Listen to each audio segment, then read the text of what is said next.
Hello and welcome to my little channel. I'm the Drawing Penguin. I am a concept artist in traditional media and I specialize in retrofuturism. Today we're gonna go explore a little drawing I did in my sketchbook and talk about what it is I do in my sketchbook and why. We're gonna be drawing a media room or a monitoring room. That's about all I gave myself to go for this drawing. When I work for clients, we'll be exchanging a lot of information, doing a lot of very rough sketches to narrow down the drawing we're going for. But in my sketchbook, I tend to jump that phase and go straight to what the illustration will be without really much of a plan. Concept drawing needs to hit a few marks. Basically what you're doing with this is a little bit of world building. You need to include all the elements and the mood that will help define the scene and the world in which this drawing is happening. In my case, some of the cues I use a lot, since I'm inspired by 70s and 80s movies basically, is using a lot of CRT screens, big buttons, reel-to-reels, old technology in a futuristic environment. In this pencil drawing, I'll be going back and forth quite a few times as I try to design some machines to be here on the table. I did take a look at a couple of pictures of TV control rooms from the 70s and 80s, back where they did the editing or the live broadcasts, full of machines and cables and screens in a pretty tight place. So that's the only thing I looked at, and it helped me get a few ideas. So again, here we're skipping the whole iteration process that I would normally go through when I work with clients. But it's a healthy practice, I think, to sometimes just give yourself a very, very loose brief and make it up as you go.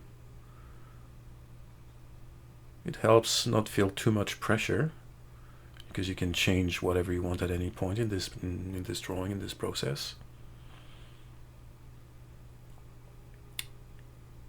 And you got all your time and all your freedom to develop what you want to do. So right now we're just setting in elements that will help the viewer figure out where this is happening. So for the design of the chair, I want something quite 80s. The computers and the screens on the left will be very 70s inspired. Think Apple II and this sort of thing. And then we'll make it busy by putting a lot of screens on the top of the image.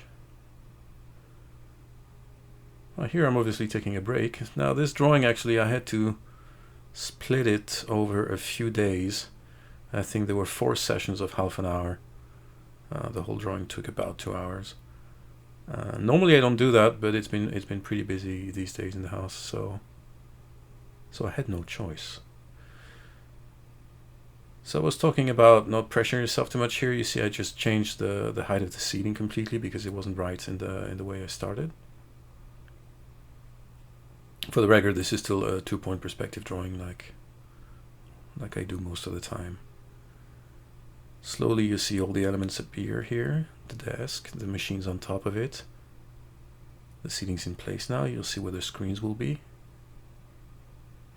There's still no mood to this drawing. That's going to come in the very end with the color and the shadows and a bit of shading. We're going to keep it, again, very loose. There's nothing very tidy about this drawing here. So now, when I was talking about elements earlier in world building, these computers are definitely the essence of it. We're not talking flat screens and touch screens and that kind of stuff. You definitely have blocky objects, big machines that you can hear whirl and click. Chairs are also a big element of design. and they really help set an era in a scene.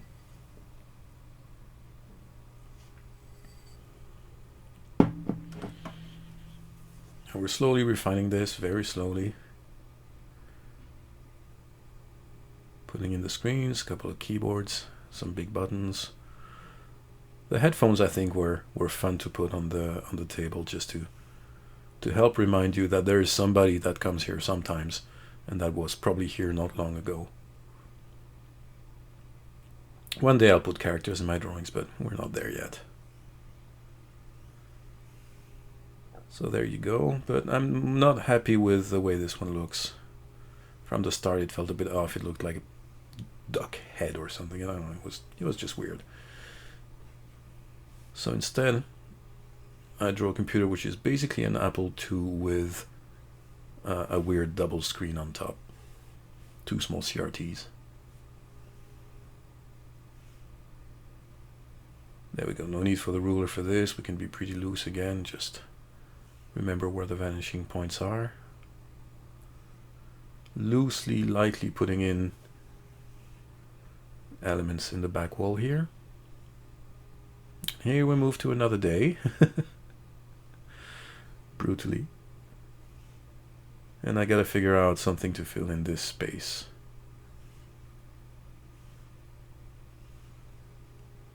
We'll put a couple of VCRs and some kind of vent here, because why not? Again, when in my sketchbook, I'm very, very, very free. Things don't have to make sense. Things don't have to be pretty. They just have to be there. So we're nearing the phase where all the elements will be present. I'm putting one flat screen here, but it will have some serious thickness to it, but it'll be more like an LCD panel, and a tape player, again to keep coherence with the technology that's everywhere in this drawing. I'll have a big row of CRT screens here on top. And I'm using an old trick for composition and design, which is repetition. It's always nice, I think, to have, when you have big surfaces like this to fill, to break them down into smaller segments and have them repeat. So on the completely here, right here on the right, you'll have a couple of bookshelves. These ones will be standalone. And here a series of screen and a reel-to-reel and another identical series of screen and another reel-to-reel.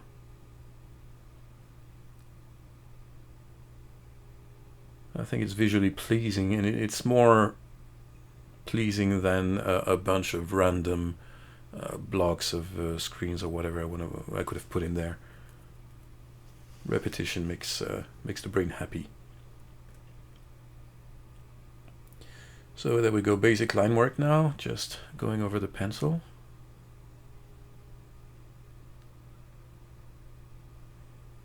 A bit of a frame. And now more inking, so it's just about, yeah, going over the lines. Keeping them in tidy if I want, and otherwise just free-handed. I kept this one reasonably tidy in the line work, because it's good to switch things up. On the drawing you see above it, for example, I was much more doing some freehand work. And you'll see there's, at least I try to have some variety in my drawings. On the left page you have a waiting room, a spaceship, and this one you have the medbay on top, and now this. Trying to explore different concepts, keeping it relatively fresh.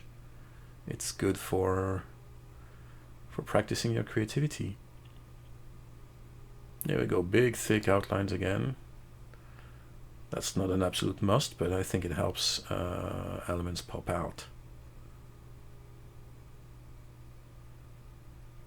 We're soon done with the ruler, sorry. And we'll be doing those computers.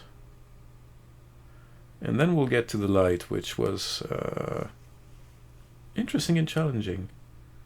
I'm trying to work very hard these days on lighting in pictures to bring out depth and a mood more than anything. And the choices I made on this one, I think, were not the worst. It will all be a series of warm grays, Copic markers as always, and trying not to use too many. There's probably 3-4 tones I used, and that's it. So there we go. Let's define these screens. Let's make things pop out a little bit. I'm not happy with those headphones, but well, they're done. And again, it's not important to be happy with all the elements of your drawings. If you're learning to draw, or if you are already there, I think you should not pressure yourself, look for perfection. I think you should practice doing complete drawings, whether they're good or not, because a bad drawing is always better than no drawing. You get more out of doing an imperfect drawing than stalling 20 times on one and eventually completing it.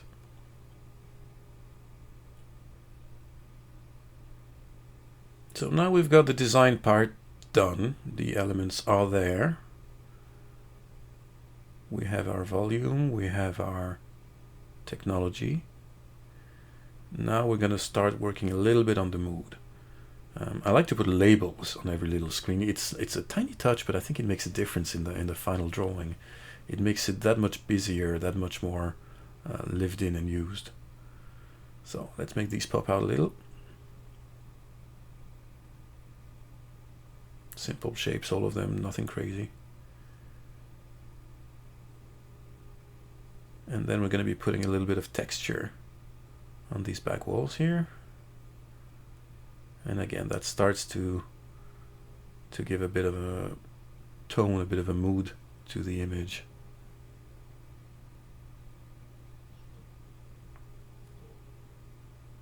No, don't forget the headphones that I'm still not happy with. Keyboards. The more the better. We like buttons. I'm not trying to do anything that would be functional. It's just fool your brain into thinking, okay, that machine does a thing, and this is here for a reason. Again, this space was blank and empty, so let's put a bit of texture in it.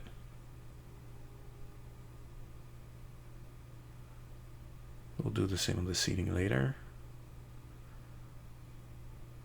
Put a keyboard on this thing.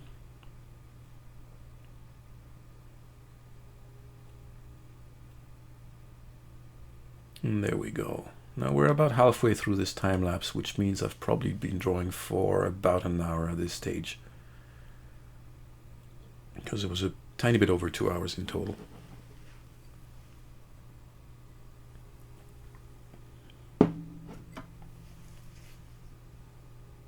Again, I've got these flat surfaces, might as well make something out of them, so I put a vent here because they're machines, so why not? It's not clear if this is set up in a building, in a spaceship, in a space station. I think it could be in any of those things. But more than a specific location, I try to imagine a world in which this would belong. And I'm trying to give you all the elements that that help you understand this world.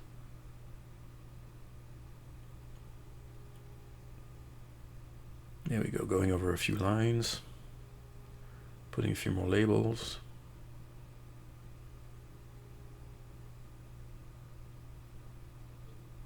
A couple more buttons. Again, big flat surface, I don't like that, let's put something in it. Alright, another day, another session. We're getting rid of the pencil work here.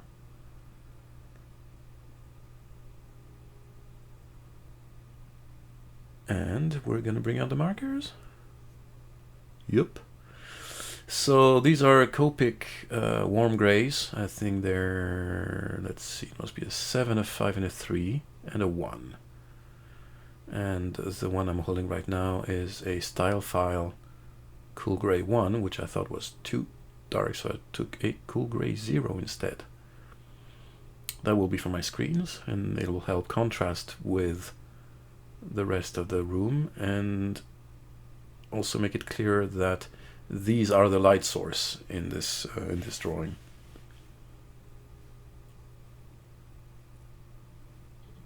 Now again, there are clever ways to make sure that your shadows are in the right places and the light is in the right place, but I'm going to eyeball it and just, yeah, pretty much wing it as I go. I started with what's going to be the brightest part of the drawing, then the darkest, and then I try to build some kind of a gradient in the middle. I'll be going back and forth with this as well a little bit. So when you do this, do it cautiously, gingerly. Give yourself some room. Don't go overboard all of a sudden. Build it. I think it's safer to build it progressively. Better to go too light than too dark. It's not the most economical way though, and given the price of Copic markers, I might want to rethink my approach here. But, well, it's how it works these days. So now it's all going to be about contrast. Contrast is really what's going to make this this drawing come to life. And it'll take a while. It's only in the very end that it will really start to look like something. I'm still experimenting very much with Copics and this kind of work. And the more time goes by, the more fun I'm having with them.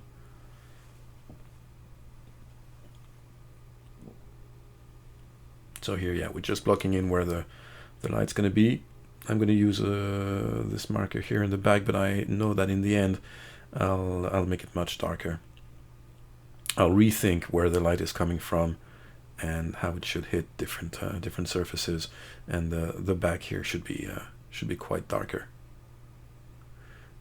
I'll also save cast shadows for the very end, and again, not doing it the cleverest or most recommendable way.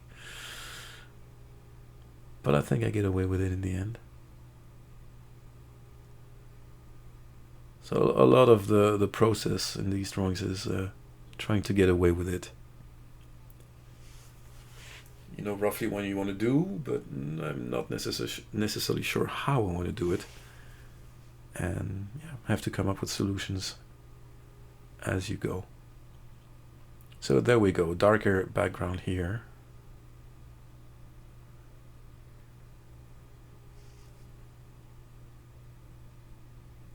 I'm going to be putting quite a bit of the chair in the shadow from the desk here.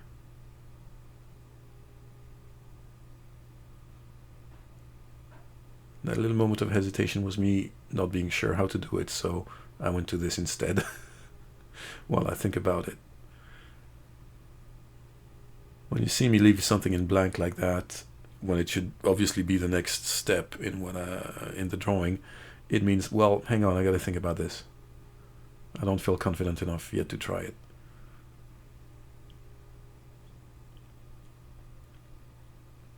So here we go with limited markers. I'm trying to still give a bit of a gradient, a bit of a sense of depth in the back of the image here. And again, we'll be darkening it as I go and building that gradient quite slowly. The bottom of the image will be easier. It's basically very dark under the desk, and that's about it. Here again, a hint of gradient on the seating. And the challenging bit will be right here. This is where the light will be the most obvious. And again, I stop now because I'm scared, so I go back to the chair. And jump back in it, okay. Trying to blend the different tones, which is hard because my marker number 3 here was, well, dying and very dry. But in the end, I used it to my advantage. The streaks from the marker helped make a metallic texture come out in the wall. So again, here very roughly eyeballing where light should or should not be. And we're now on the next day in the final session for this drawing. Really not used to splitting my sessions like this, so it was always a little hard to get back into it. But there we go. Now I'm committed and I'm motivated, and I am doing this wall here and this gradient. So I'm using a warm gray 3, warm gray 5, and warm gray 7 in here. See, it's very patchy. It's only going to come together in the very end. Basically now with this back wall I have a problem and I have to fix it. I know roughly what I want, but I'm not sure how to get there.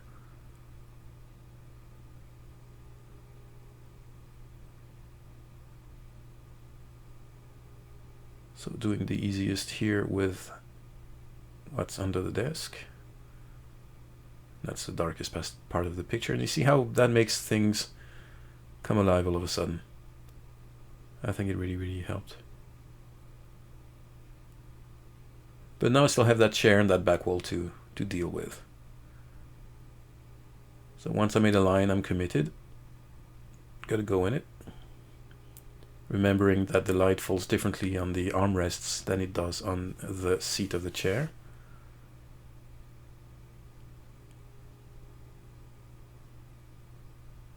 Building up a gradient a little bit in the back here.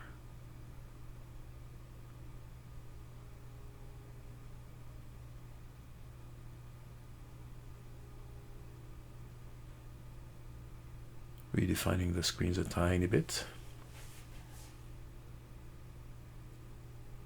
just to give them a bit of shape. And we're nearly done.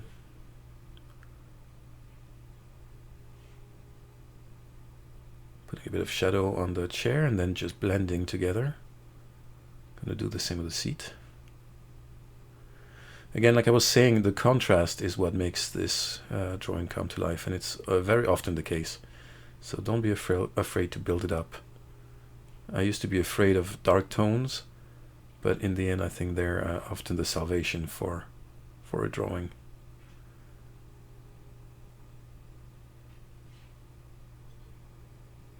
Doing a couple of shadows on the headphones, the screens here, the computers. Nothing precise, just enough to build contrast and help the viewer with understanding the light in the room. There we go. Am I going to manage to blend this a little more? I think I should. There we go.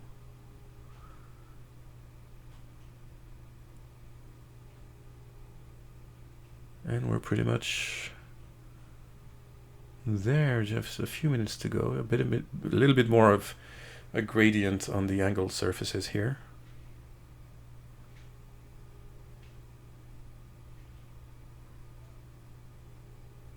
Not being too afraid of darkening what needs to be darkened.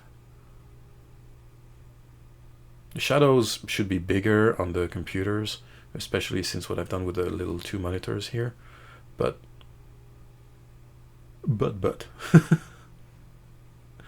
again, it's what can I get away with? So what you end up with here is a reasonably sketchy drawing, but that I think has all the elements that I wanted in it. It has the technology to set the mood, it has the light, it feels like a place you could understand, and the dimensions are right. So I think it conveys what I wanted, and that's the aim of my drawings in my sketchbook. Alright, we're almost done here, so thank you for dropping by. If you have any comments, don't hesitate. Like and subscribe if you liked this at any point. And take care, folks. We'll talk some more soon. Bye-bye.